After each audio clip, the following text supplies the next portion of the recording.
This month's market update, I'm going to dive into some information. It's a little bit longer than I normally do, but I promise there's some great information. If we wait till the end, you won't be disappointed. I want to talk a little bit about where we're at with this market. You are hearing a lot of information maybe in the media.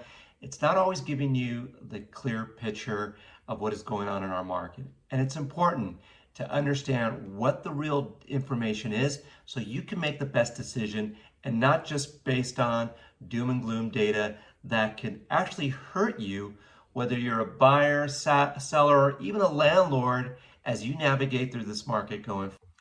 The chart data shows us why there is no residential housing market crash coming.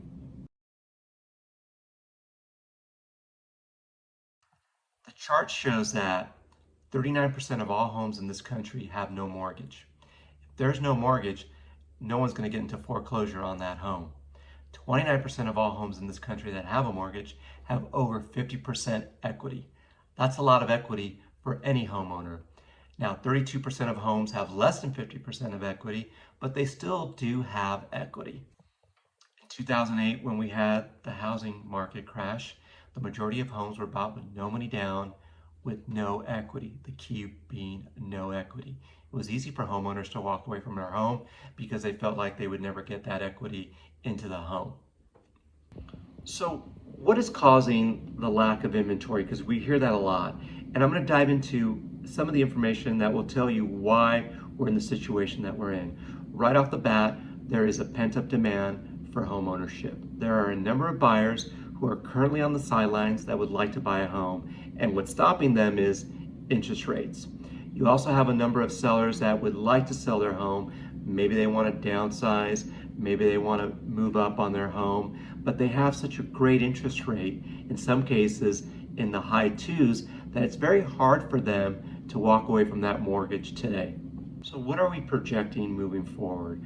Well, we already know the Feds have come out and we probably have hit the peak of interest rates.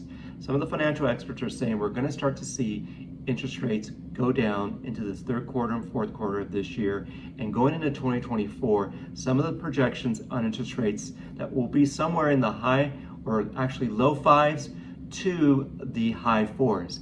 Now, if that happens, this is what you're going to expect in the real estate market. You're going to see that pent-up demand with buyers on the sideline come back to the market.